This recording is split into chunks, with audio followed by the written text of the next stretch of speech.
The game is afoot, not a word. Into your clothes and come.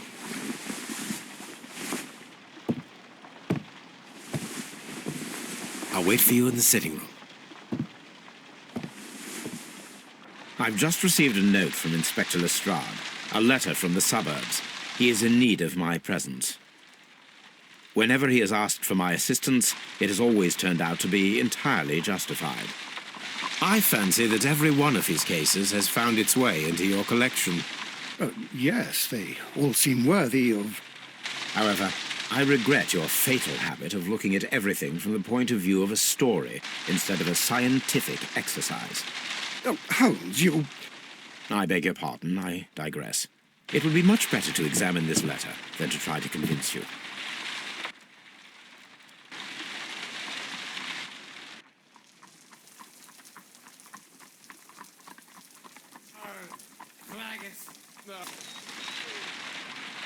I agree with you. The letter is on the table, Holmes. You should take a look.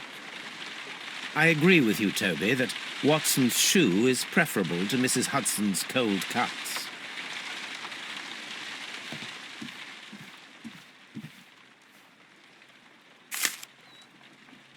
I can tell from Lestrade's handwriting that he was in a hurry when he wrote this letter. A wax seal with the monogram E.B. The Brackenstall family coat of arms.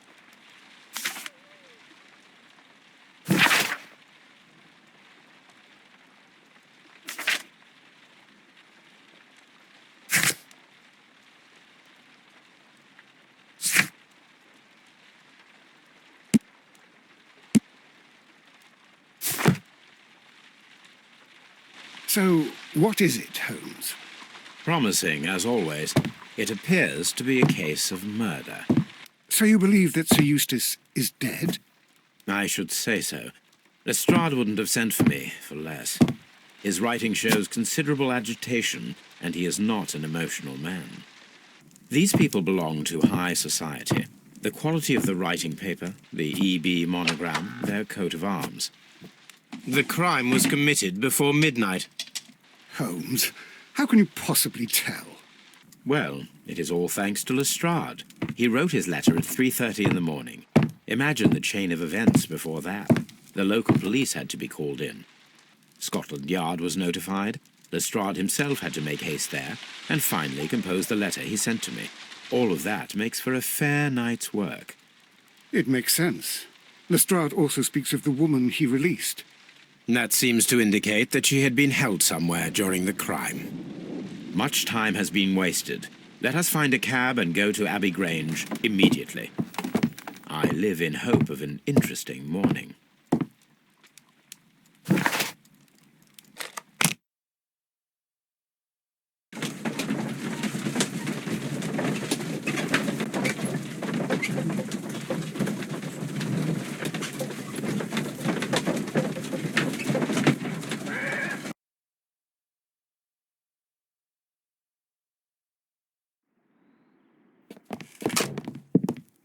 Ah, Mr. Holmes and Dr. Watson, here you are.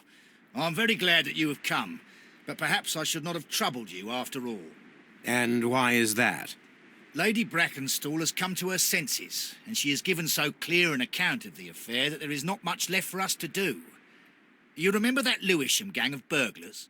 What, the three Randalls?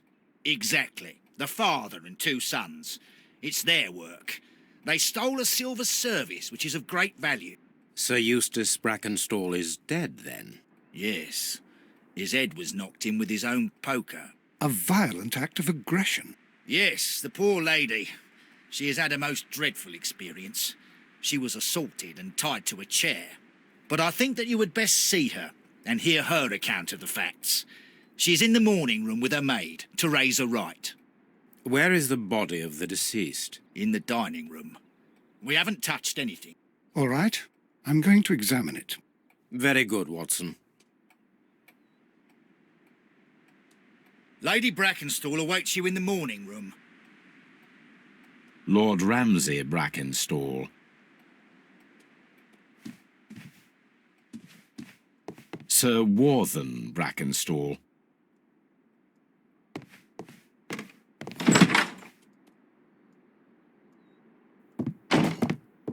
Ladies, allow me to introduce myself. My name is Sherlock Holmes. I'm assisting Inspector Lestrade in this investigation. Mr. Holmes, I am the wife of Sir Eustace Brackenstall. We were married only a year ago. I am sorry for your loss. Please accept my deepest condolences. I suppose that it is no use my attempting to conceal that our marriage has not been a happy one. I fear that all would tell you that, even if I were to attempt to deny it. Can you describe to me the events of yesterday evening? Is it really necessary? I have already told Inspector Lestrade all that happened.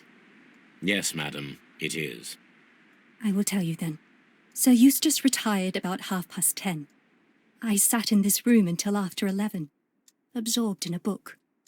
Before I went upstairs, I entered the dining room to fetch a candle and... oh God. Please, go on. As I approached the French window, I found myself face to face with an elderly, broad-shouldered man who had just stepped into the room. Close behind the first man, I saw two others. One of them struck me a savage blow with his fist and felled me unconscious to the ground. And then? When I came to myself, I found that they had secured me tightly to a dining room chair. It was at that instant my unfortunate husband entered the room. He fought with the intruders? Yes, I think he had heard them, for he was holding his stick. But they were three, and he eventually succumbed. One of them, the elder one, struck him a terrible blow with the poker. I fainted once more. When I opened my eyes, they had withdrawn. Then my brave Teresa came to my assistance. Did these three villains steal anything? Yes, I found that they had taken the silver from the sideboard, but you can see for yourself in the dining room.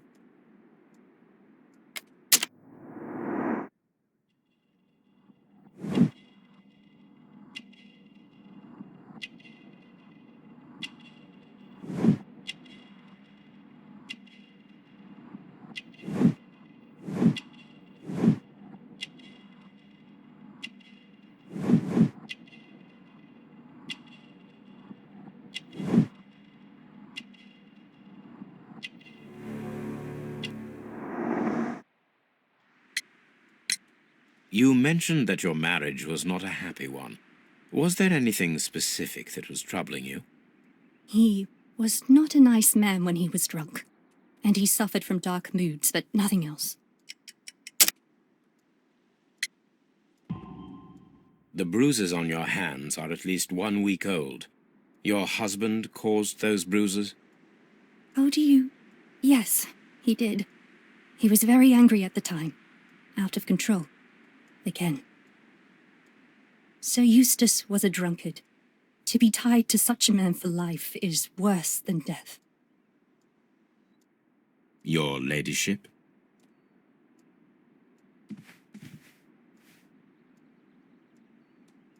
Teresa, I would like to hear your testimony. Certainly, sir. As I sat by my bedroom window, I saw 3 men in the moonlight down by the lodge gate. But I thought nothing of it at the time. Oh, if I'd known. And then? I went to bed, and it was more than an hour after that I heard my mistress scream. And down I ran, to find her tied to the chair and him on the floor with his head smashed. That's all I know.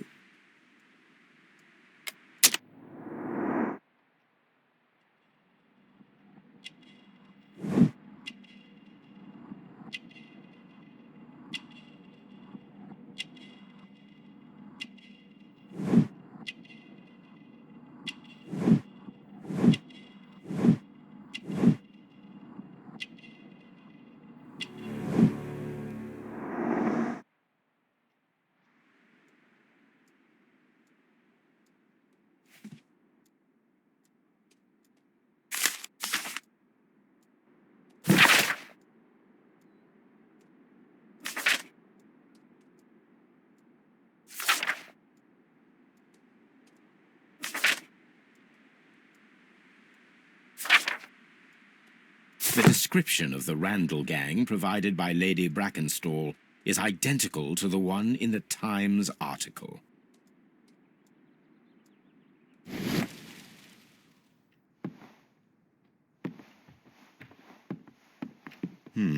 These scratches are most definitely made by the picture frame. This is Sir Eustace's safe. There may be something important inside. I must ask Lady Brackenstall to open it.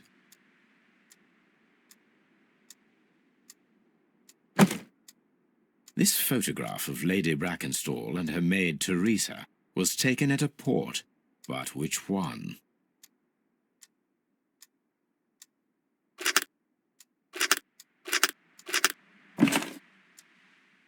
So the lady and her maid came from Australia a year and a half ago on this ship.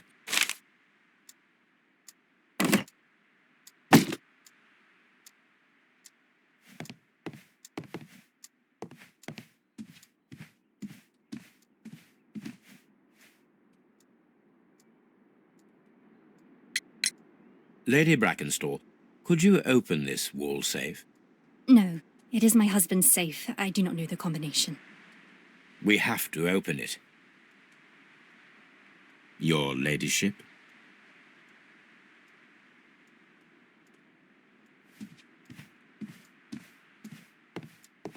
Let us try to open this safe. This safe can be cracked. I only have to pay attention. The dial will vibrate when it is set to the correct number.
It is common practice to keep one's valuables in a safe behind a painting.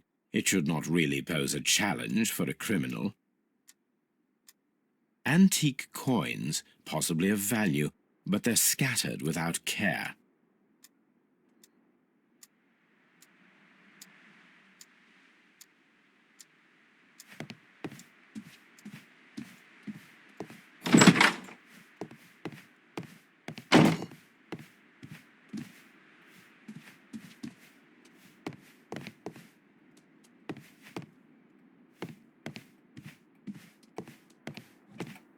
Baron Lyndon Brackenstall.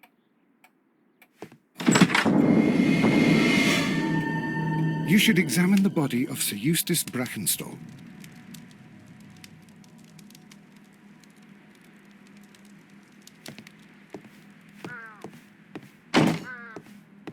The hunting scene. Antique hunting weapons.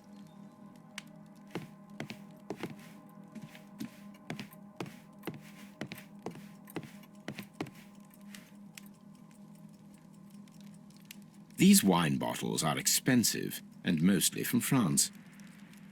This candlestick is valuable. It is interesting that it was not also stolen. An empty silverware box. It appears that the intruders have stolen the contents.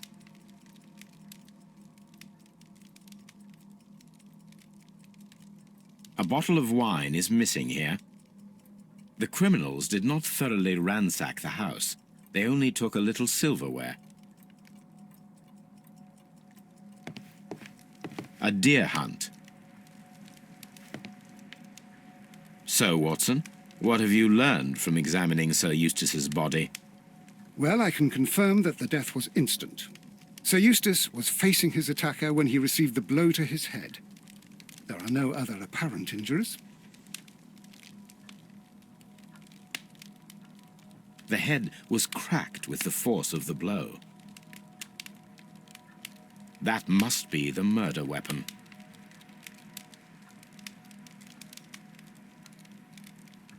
Barefoot, he had therefore been in bed and did not have time to fully dress. Quite a large stick, a formidable weapon.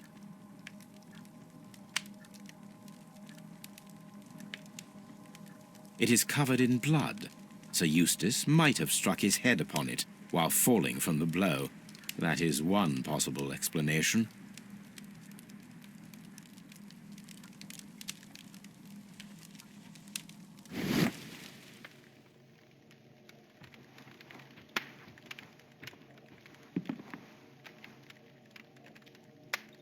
It appears that the bell rope was cut by someone taller than me.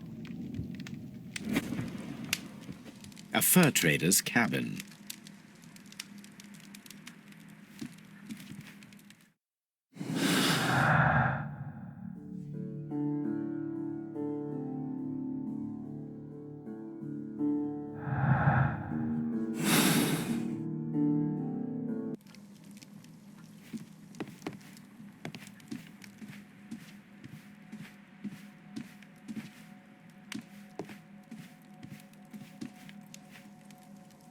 Sailor's knots.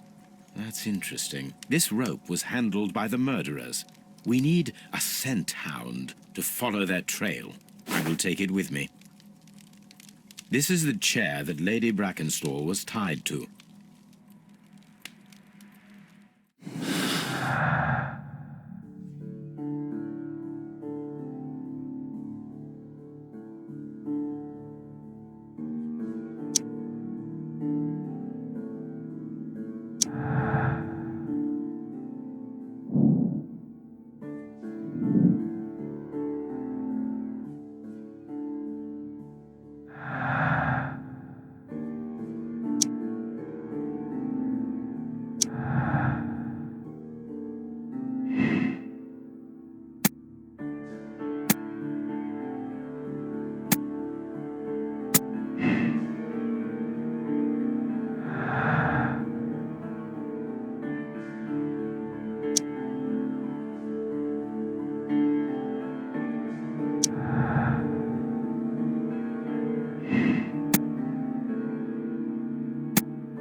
A decanter standing next to the open bottle, an inseparable pair indeed.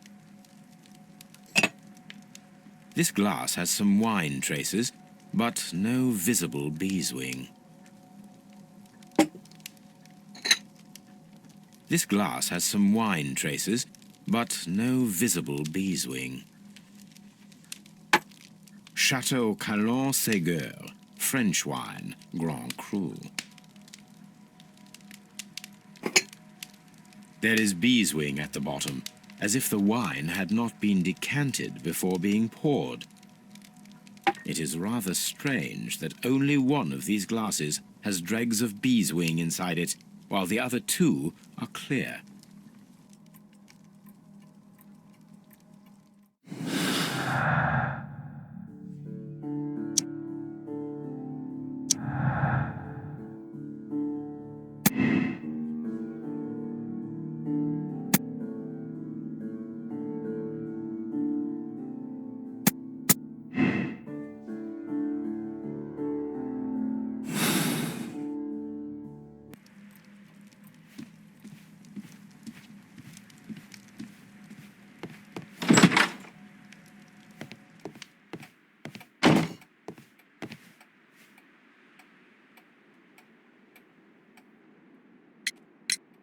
What do you know about Sir Eustace, Inspector? What was his reputation? A charming man when sober, but an absolute demon when he was drunk. In such moments he was apparently capable of anything. Why, once he splashed fuel on Lady Brackenstall's dog and set it alight. Another day he threw a decanter of wine at Miss Wright's head. The alcohol seemed to madden him. To the point that we were forced to intervene several times to avoid a scandal.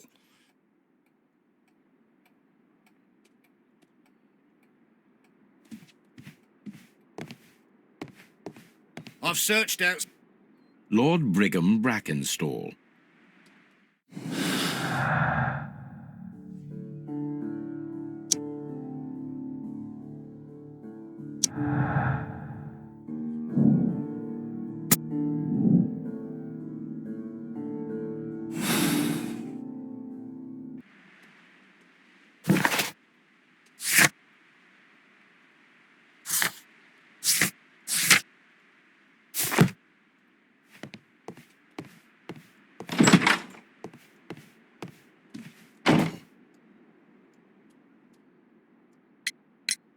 There are 3 glasses on the dining room table. I was wondering if... Oh, I forgot. When I came to myself the first time, each of them had a glass in his hand. They might have been a father and his 2 sons. They talked together in whispers, and then they left. Your ladyship?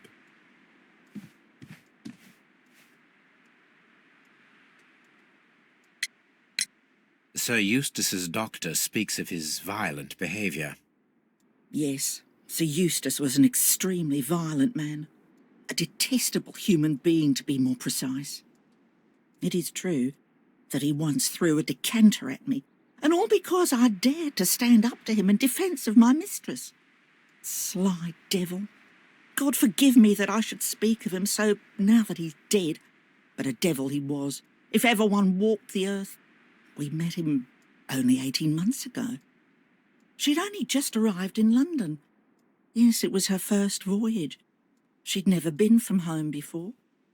Wonder with his title and his money and his false London ways. If she made a mistake, she has paid for it, if ever a woman did. She doesn't have any friends here, so it was especially hard for her.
Let us see how the rope was cut.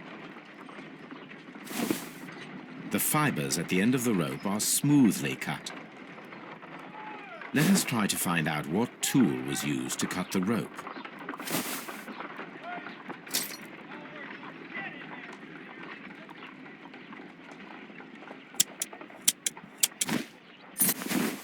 The fibres from this cut appear to be different.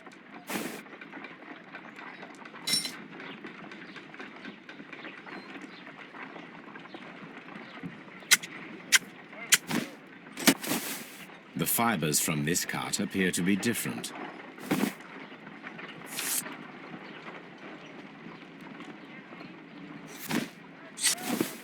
If I cut the rope with a knife, it matches the original.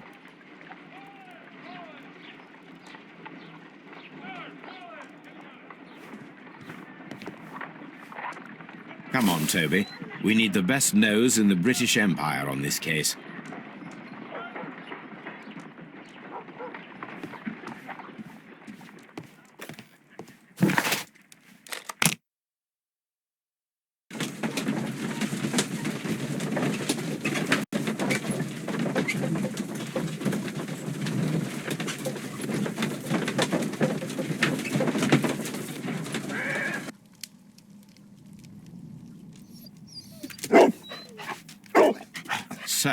Toby.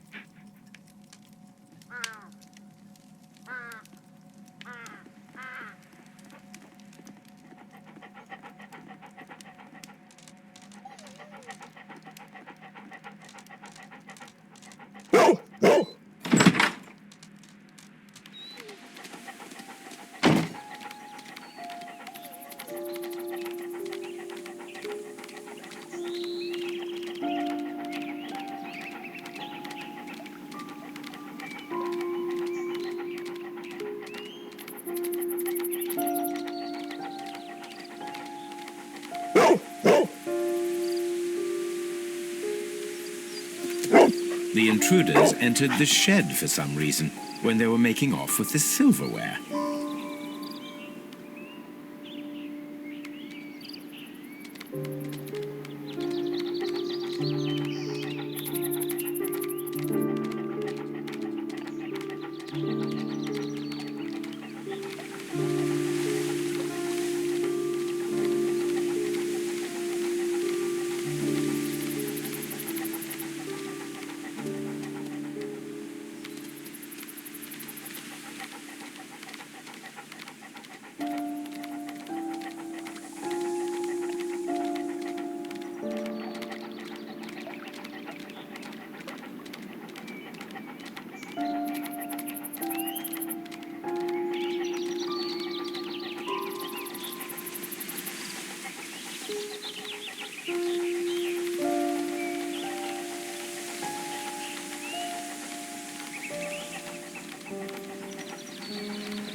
The scent leads to the well.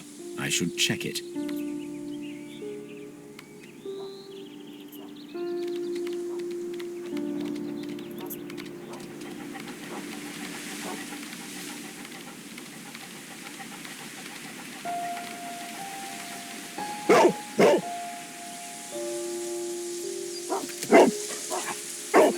The intruder's trail is lost behind this wall.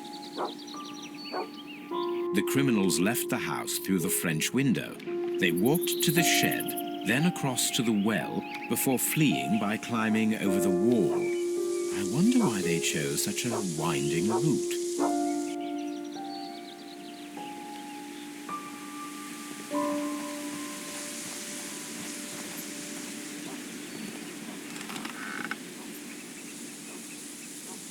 There's something glittering at the bottom there. But how can I reach it?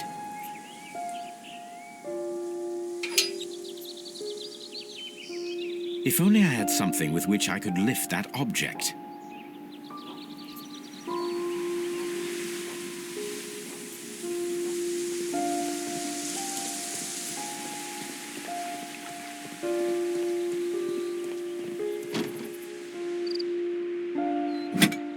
This hook might be useful.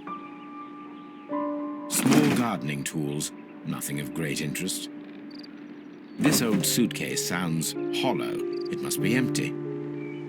Bags of seed. Some empty bags were recently moved.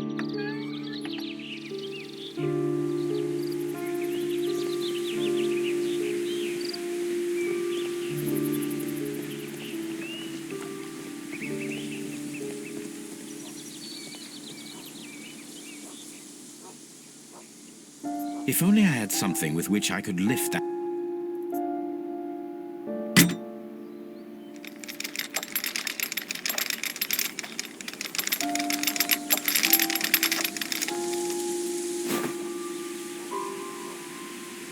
Silverware.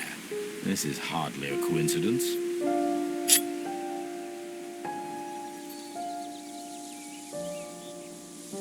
The Brackenstall coat of arms. It appears that we have found the stolen silverware.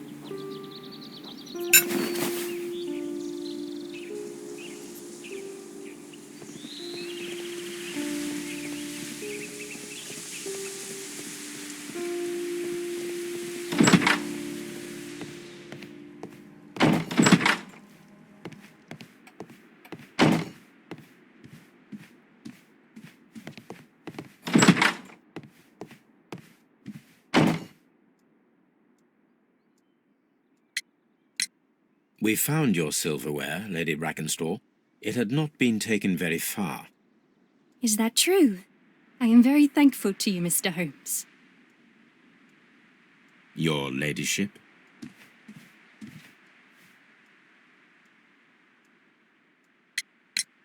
We found your mistress's silverware. Oh, that's good news. You really are as clever as they say. Indeed.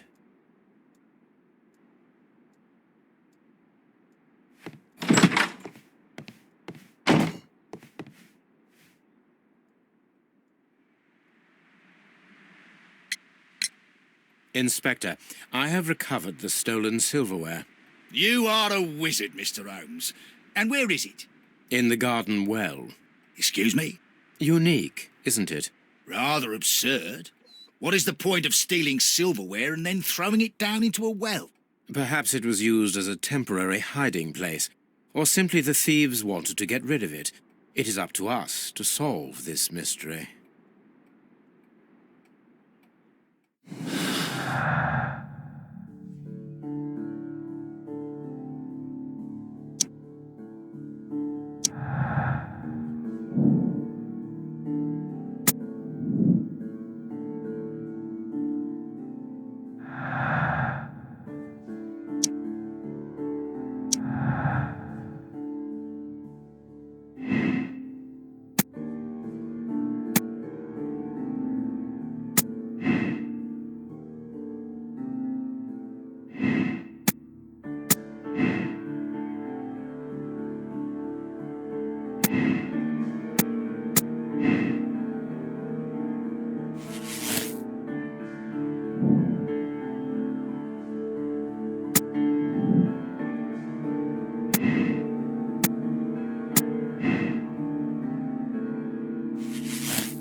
Here it is.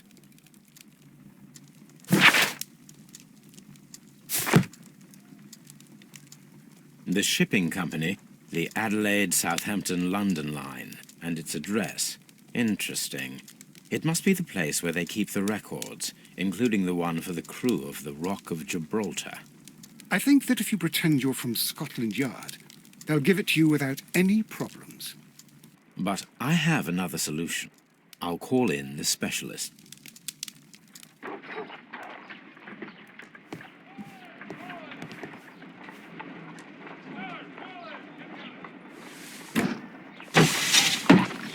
Wiggins, could you come upstairs, please?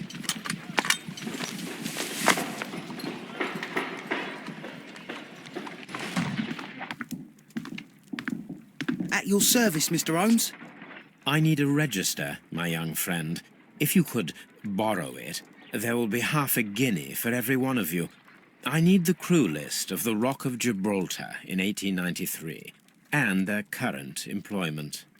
I'm straight on it, Mr. Holmes. Do you really think they'll find it, Holmes? My secret police is better than the Yard in many ways.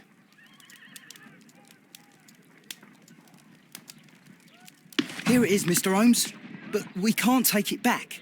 It's too risky. Put it on the table. I'll take care of it. Good work, young Wiggins.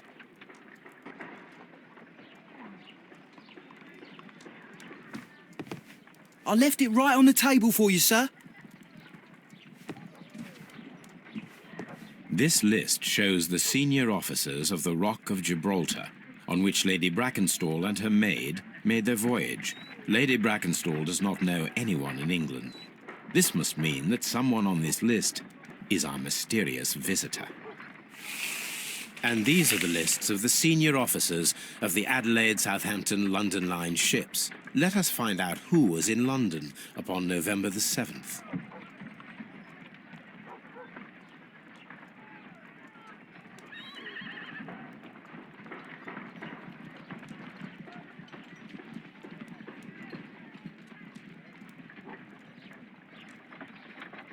This list shows the senior officers of the Rock.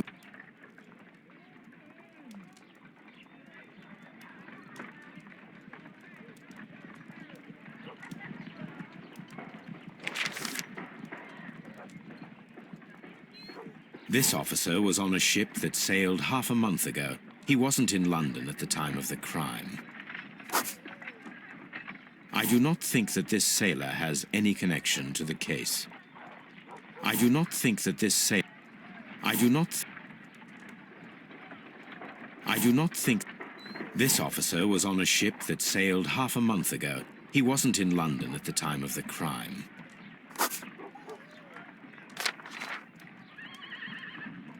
Mr. Jack Crocker was in London upon the date of the crime, and he is due to depart in 2 days.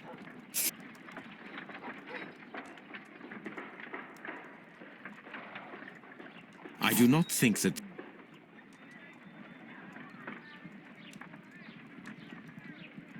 I do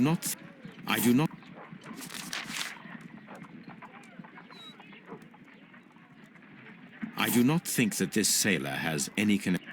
This officer is still at sea, therefore he cannot be involved.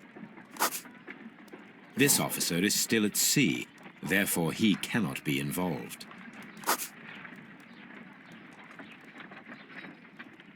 I do not think that this sailor has...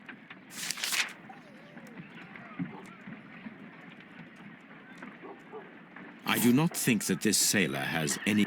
This officer is still at sea, therefore he cannot be involved. This officer is still at sea, therefore he cannot be involved. Captain Jack Crocker is our mysterious visitor. He was the only one around at the time of the murder.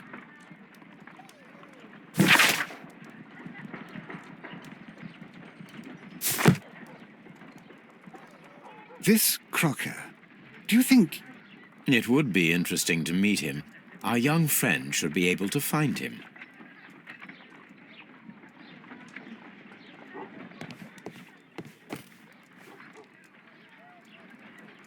Wiggins, could you find a way to bring this Captain Crocker here to us? Here? Holmes, that could be dangerous. No problem, Mr. Holmes.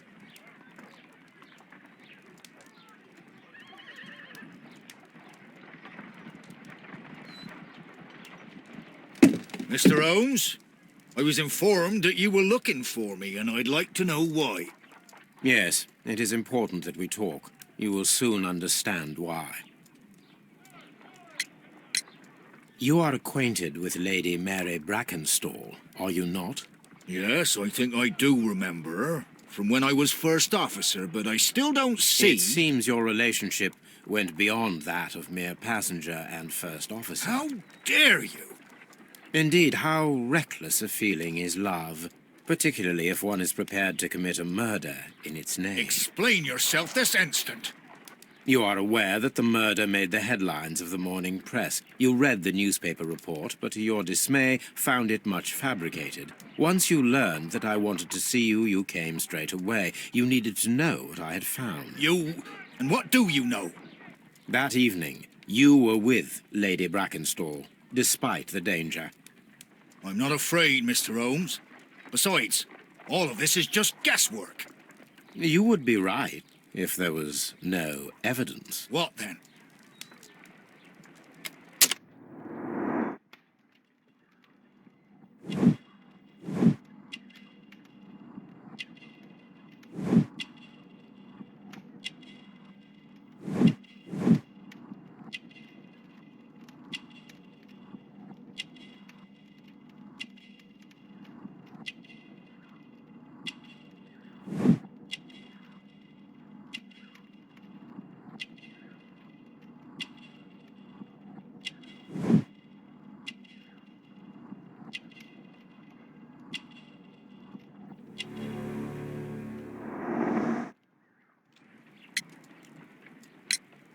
Lady Brackenstall was tied to a chair on the night of the murder. And it was you who tied her up. You call that evidence? Yes, as she was tied with a sailor's knot. Your handiwork. So, it's a sailor who's done it. That proves nothing, Mr. Holmes. I'm not the only sailor in London right now. Your theory is flawed anyway. On the night of the murder, I was aboard the Sharp. I was supervising the repair of a porthole. At night? It was an emergency. There was a leak.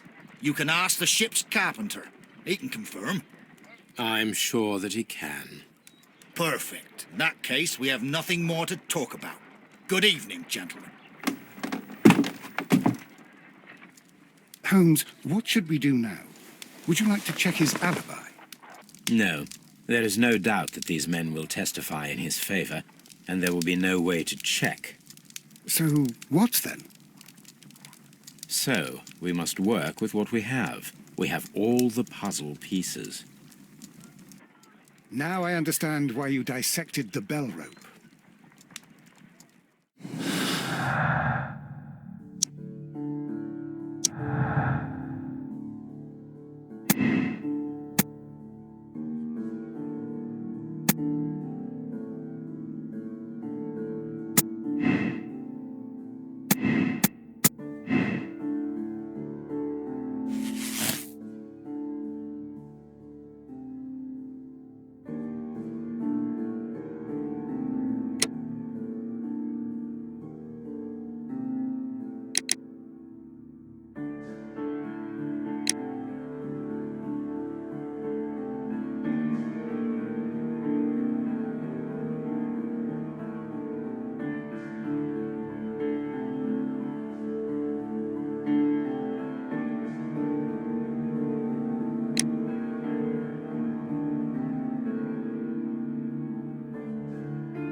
Wiggins, could you ask Mr. Crocker to come here again, please?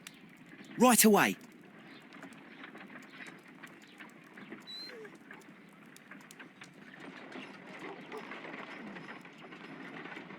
Why did you make me come here again, Mr. Holmes? It is over. I know that it was you who killed Sir Eustace Brackenstall. What? I know, because of the height at which the rope was cut. The knife used was a sea knife. The knots were sailor's knots, and not least the sheer force that was put behind the killing blow. And because you are the only one who knows Lady Mary Brackenstall in London. And because you love her. It's true. It is time for you to tell us the whole truth. I admit that I loved Mary madly from the first day that I met her. But I never did come to visit her, for I believed that she was in a happy household. When I talked to her maid, who told me everything, I was insane with rage. I was due to set sail for 6 months away. I wanted only to see her again. But it turned into a damnable nightmare when he barged in. He dared raise his hand to her. He was not even worthy of licking her boots. Oh, I regret nothing. I admit I killed the monster out of love for her. She will forgive me if she is able. Lady Brackenstall already forgave you. She said nothing. Mary. But that makes her an accomplice as well as her maid. It places her in danger yet again. Mr. Holmes. You would not have managed to protect her. Till I die, do you hear me? Here is a letter that sets everything clear. And it is the one that should be disclosed to the police. I am the only culprit. Mary had nothing to do with it. Now it is time to end this.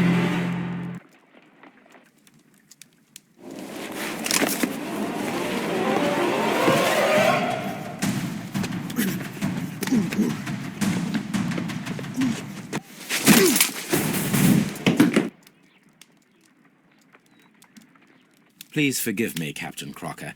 I wished only to test your sincerity, and your words and deeds have far exceeded my expectations. See here, Captain Crocker, we'll do this in due form of law. You are the prisoner. Watson, you are a British jury. Captain Crocker, the evidence shows that you acted without premeditation and used reasonable force to protect an innocent victim from her husband's brutality. Your devotion pushed you to attempt to kill yourself in order to protect the one you love. Now, what say you, gentlemen of the jury? Not guilty, my lord. Vox populi, vox dei. You are acquitted, Captain Crocker.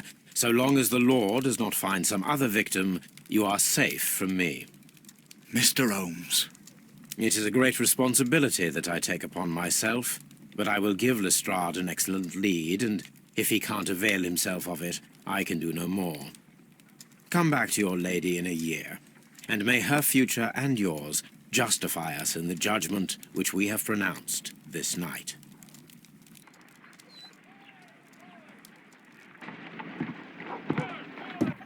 Inspector, I'm afraid that the murderers have escaped us. What? Do you mean to tell me that you failed? Never thought I'd live to see the day. I mentioned the murderers, not the case. It is obvious that the crime was committed by 3 criminals who cannot be the Randalls. You really think so? You only need to find a gang of 3 thugs wandering around. I can trust you to do that. If they exist, I'll catch them. You'll find someone, I have no doubt of it. Goodbye, Inspector.